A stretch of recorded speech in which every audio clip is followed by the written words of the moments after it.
Admittedly, I'm not a huge book reader, which I'm sure doesn't come as a surprise to anyone watching this, because if you just look at me, you probably assume that I'm some inbred, illiterate Florida man. But I can read, I just really choose not to read novels. I used to love reading the Magic Treehouse books, which I think still counts, but I think the last book that I read cover to cover was The Outsiders in 6th grade as part of a reading assignment. And that book slapped. But afterwards, I kind of just fell out of love with reading books. Maybe The Outsiders was so good that I knew nothing would ever live up to it. I couldn't really tell you, but from that point forward, I only ever read the Cliff Notes to books that we were assigned in school in order to pass the tests. Yeah, that's right. Can't put the genie back in the bottle now. I cheated my way through every single English class and assignment I ever received. What are you gonna do about it, huh? Throw me in jail? Statute of limitations, bitch. It's been like fucking 10, 15 years now since I've been in high school, which is such a sad thing to think about. I'm getting sidetracked. The point is, I don't read a lot of books, but over the last 2 years, I have been reading a lot of comics and manga. Mainly manga, to be fair. And I've gotten really into that medium. So much so that, as most of you know, we started our own comic book series called Godslap. Everyone who's read Godslap so far has unanimously agreed that it's the best comic ever produced, and Godslap is well on its way to becoming the biggest name in all of comics, overthrowing Marvel within the next 5 years, according to recent scientific projections that I'm pulling out of my ass. It's a passion project created by myself, Jackson, Danny, and Matt, and we brought in an industry veteran named Aubrey Sitterson to help write it with us, and we're extremely proud of what we've created. Issue 1 and 2 are already out, and Issue 3 came out today, as of right now. Issue 3 is available at godslapbook.com, and per usual, this is the standard cover, but we also have 2 limited edition variants, which will only exist until they're sold out, and then they'll never be reprinted. So they're available at godslapbook.com.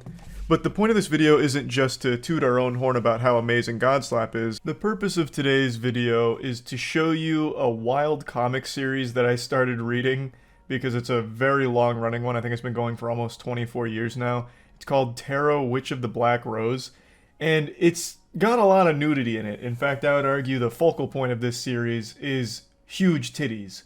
And I didn't know that going into it. I started my comic research just looking for like long-running comics in order to like really dive in deep and follow a story along for a while.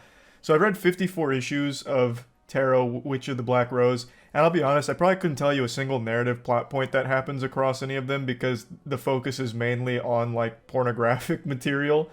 However, there is one that I'd really like to focus on today because it's so wild that I just felt the urge to share it, because I don't know how popular the series is and I haven't seen anyone really talk about it, and I think this is just such a banger. Issue 53.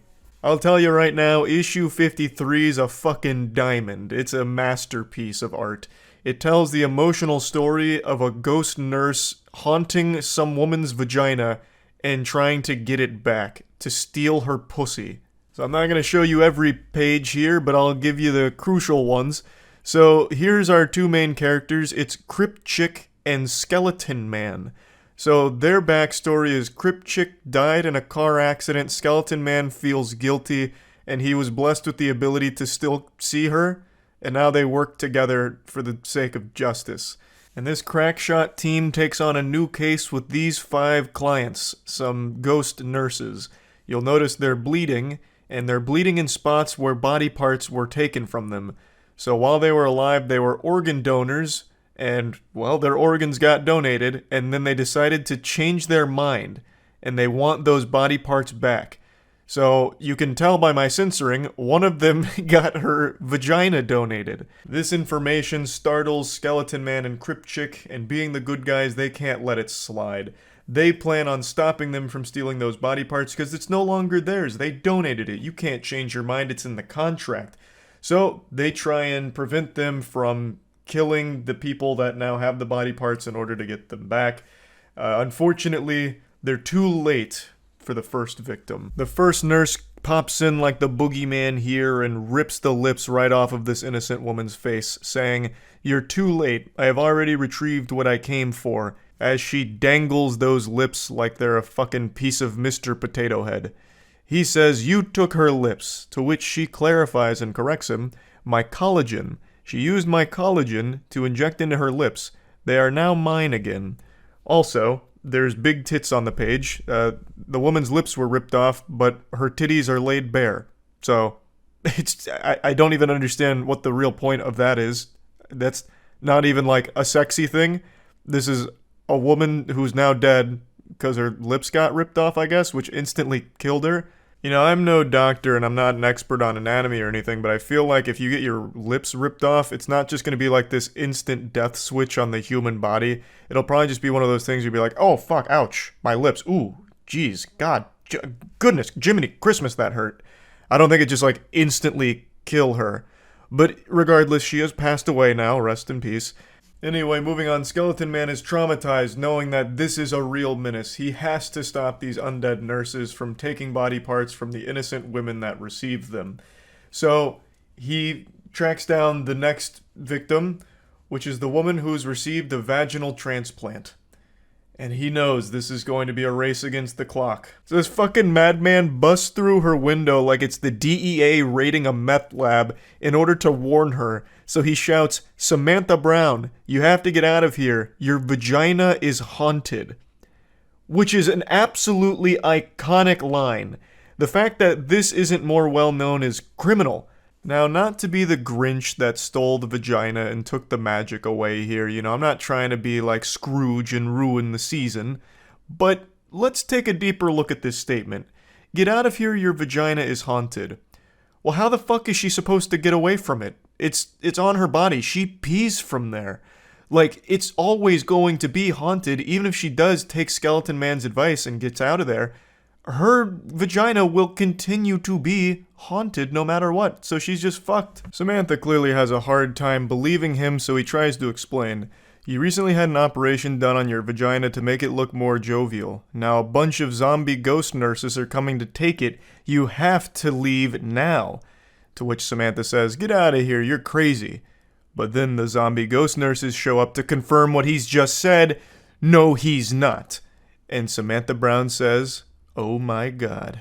Now the story has reached its climax, and so have the readers, because in the following page, the zombie ghost nurse rips her panties off, and it's just, you know, full pussy action, tits, the whole nine, and then she cuts her vagina out. So, that's pretty much where the story ends.